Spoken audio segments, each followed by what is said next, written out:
Vestige की direct selling guideline में आपका स्वागत है। डायरेक्ट सेलिंग को अपना करियर बनाकर आपने अपने लिए कई रास्ते खोल दिए हैं। हालांकि ये बिजनेस कुछ महत्वपूर्ण नियमों व विनियमों की मदद से ही चलाए जाते हैं, जिनका आपको पालन करना होगा। इस ट्रेनिंग प्रोग्राम का लक्ष्य पूरे डायरेक्ट सेलिंग बिजनेस में क्या करें क्या ना करें जैसी बातें भारत में इसके नियमों व विनियमों के बारे में समझना है, ताकि हम उसका पालन कर सकें। इस ट्रेनिंग में हम निम्न के बारे में जानेंगे: अपने करियर के दौरान डायरेक्ट सेलिंग बिजनेस से तैयार की जाने वाली स्किल्स, डायरेक्ट सेलिंग बिजनेस का कॉन्सेप्ट, डायरेक्ट सेलिंग और पारंपरिक मार्केटिंग के बीच का अंतर, डायरेक्ट सेलिंग बिजनेस के कानून और गाइडलाइंस आदि के बारे में चर्चा करेंगे।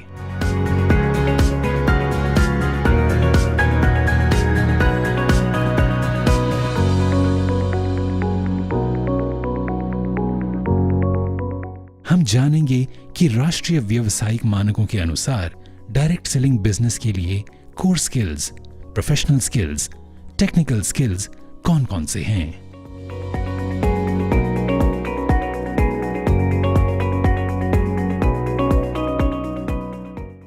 एक डायरेक्ट सेलर को पढ़ने, लिखने, दूसरे कस्टमर्स व स्टॉक होल्डर्स के साथ बातचीत करने में सक्षम होना चाहिए।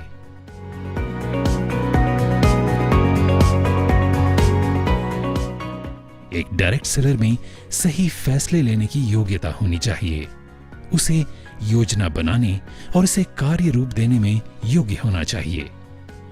एक डायरेक्ट सेलर को ग्राहक केंद्रित यानी कस्टमर सेंट्रिक होना चाहिए, जिसका मतलब है उन्हें अपने कस्टमर को बेहतर सेवा प्रदान करने योग्य होना चाहिए। उन्हें कस्टमर को संतुष्ट करने और उनसे जुड़ी समस्याओं को हल करने में ध्यान देना चाहिए।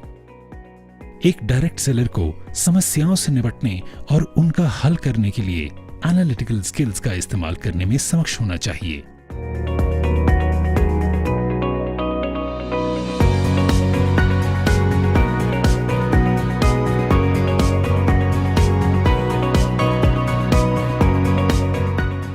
कुछ ऐसी टेक्निकल स्किल्स हैं जो आवश्यक गाइडलाइंस का पालन करते हुए अपने बिजनेस को सही तरीके से खुद संभालने के लिए हर डायरेक्ट सेलर के पास होनी चाहिए।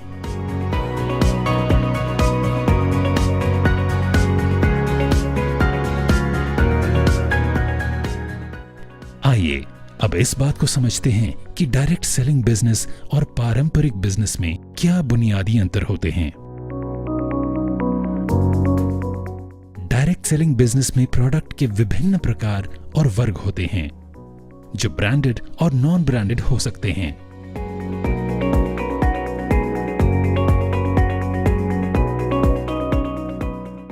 डायरेक्ट सेलिंग बिजनेस एक दूसरे से कहकर की गई पब्लिसिटी यानी वर्ड ऑफ माउथ तथा अपने नेटवर्क में नए सेलर्स को शामिल करके किया जाता है।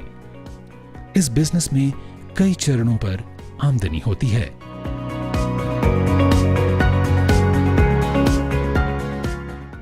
आप देख सकते हैं कि डायरेक्ट सेलिंग की कुछ विशेष खूबियां हैं जो इसे अन्य व्यवस्थाओं से अलग करती है।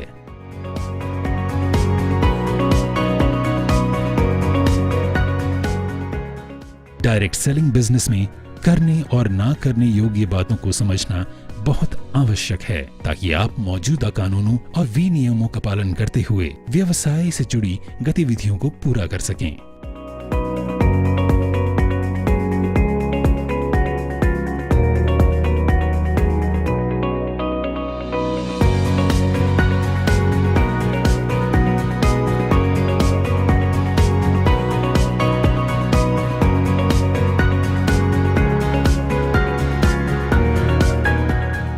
आगे की स्लाइड्स में आप डायरेक्ट सेलिंग से संबंधित कुछ महत्वपूर्ण गाइडलाइंस को समझेंगे।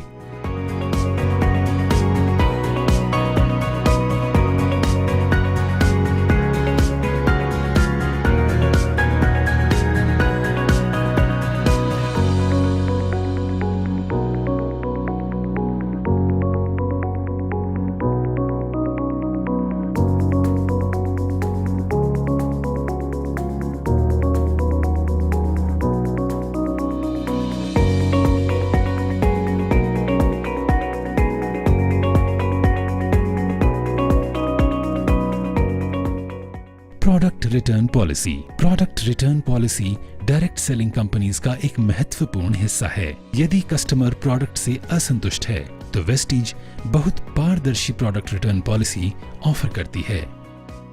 ऐसे डिस्ट्रीब्यूटर्स जो अपनी डिस्ट्रीब्यूटरशिप को छोड़ना चाहते हैं, वेस्टीज उनके लिए डिस्ट्रीब्यूटर फ्रेंडली बायबैक पॉलिसी भी ऑफर करती है।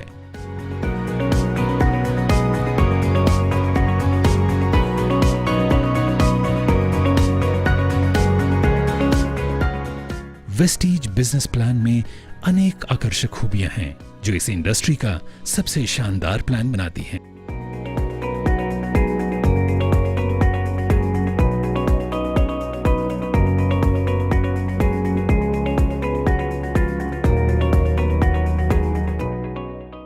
वेस्टीज डिस्ट्रीब्यूटर को खपत पर बचत के जरिए इनकम करने के लिए 10 तरीके के बोनस प्लान ऑफर करती है।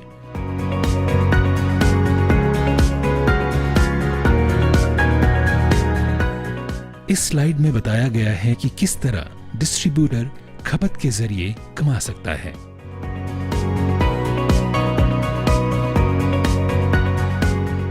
इस चार्ट में यह दिखाया गया है कि किस तरह वेस्टीज अपने डिस्ट्रीब्यूटर्स को अक्यूमुलेटिव परफॉर्मेंस बोनस प्रदान करती है।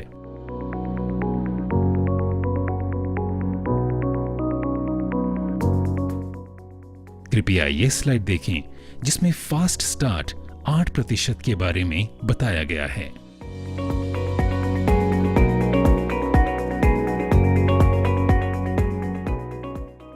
जाने के वेस्टीज द्वारा डायरेक्ट बोनस कैसे अदा किया जाता है।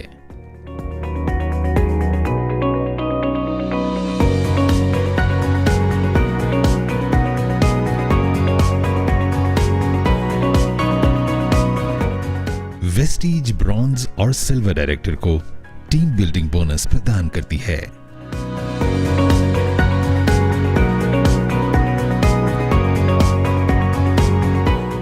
टीम बिल्डिंग बोनस की गणना किस तरह की जाती है यहां दर्शाया गया है। वेस्टीज सिल्वर डायरेक्टर्स और उससे ऊपर के डायरेक्टर्स को बिजनेस बिल्डिंग बोनस भी प्रदान करती है।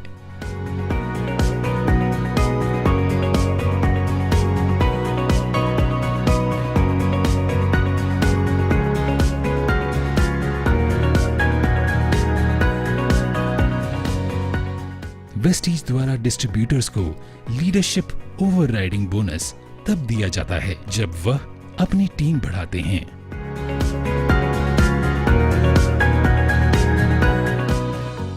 वेस्टीज अपने गोल्ड डायरेक्टर को अच्छा ट्रैवल फंड देती है जिससे वह विदेशों में घूम सकें।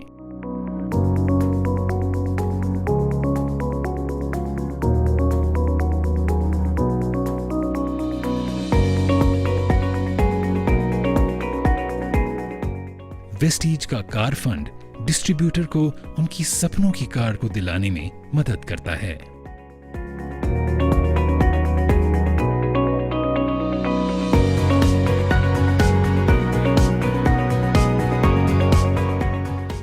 वेस्टीज अपने डिस्ट्रीब्यूटर्स को खुले दिल से हाउस फंड भी प्रदान करता है ताकि वह अपने सपनों के घर को भी खरीद सकें।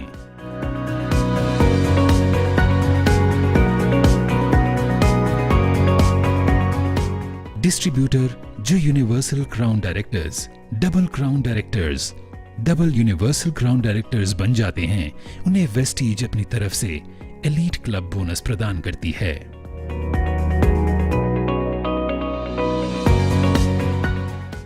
धोखाधड़ी वाले स्कीमों से बचने के लिए निम्नलिखित बातों पर ध्यान दें।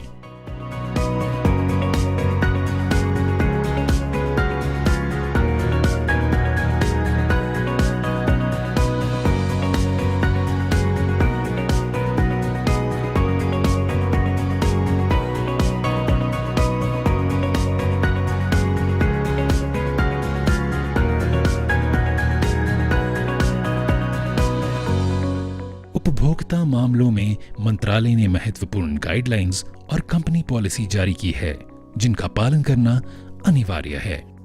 अधिक जानकारी के लिए नीचे दी गई लिंक पर जाइए।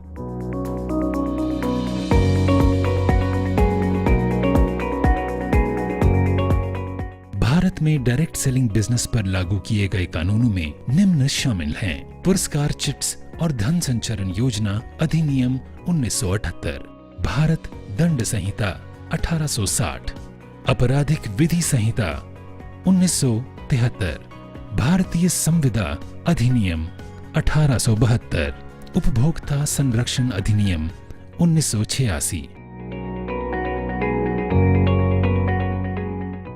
आइए पुरस्कार चिट्स और धन संचरण योजना अधिनियम 1978 के बारे में विस्तार में जानकारी प्राप्त करते हैं।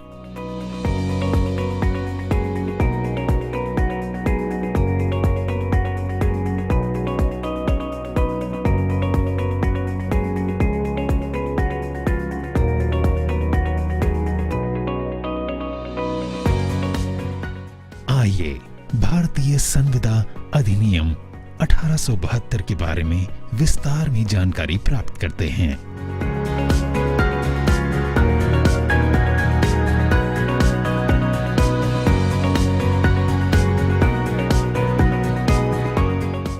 डायरेक्ट सेलिंग व्यवसाय करने के लिए उपभोक्ता संरक्षण अधिनियम 1986 के बारे में जानना आवश्यक है। जैसा कि नीचे दिखाया गया है, उपभोक्ता संरक्षण अधिनियम 1986 के अंतर्गत उपभोक्ता संरक्षण के माध्यम व तरीके मौजूद हैं।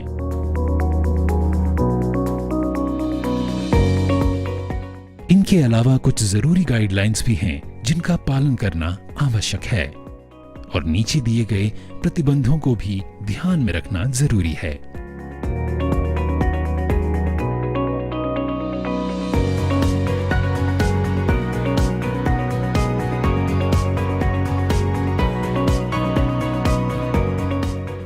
कृपया डायरेक्ट सेलिंग एंटिटी के आवश्यकताओं को देखें, जिसका किसी भी एमएलएम कंपनी द्वारा पालन अनिवार्य है। इसके अलावा प्रत्येक एमएलएम कंपनी अथवा डायरेक्ट सेलिंग एंटिटी के पास शिकायत निवारण तंत्र होने चाहिए।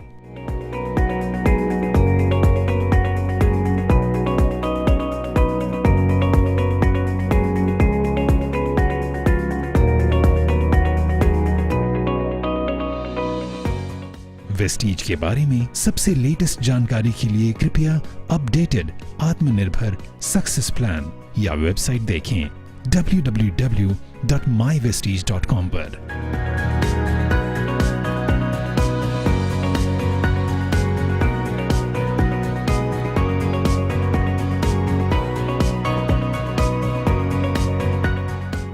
इस ट्रेनिंग मॉड्यूल को समय देने के लिए धन्यवाद। Wish you wealth.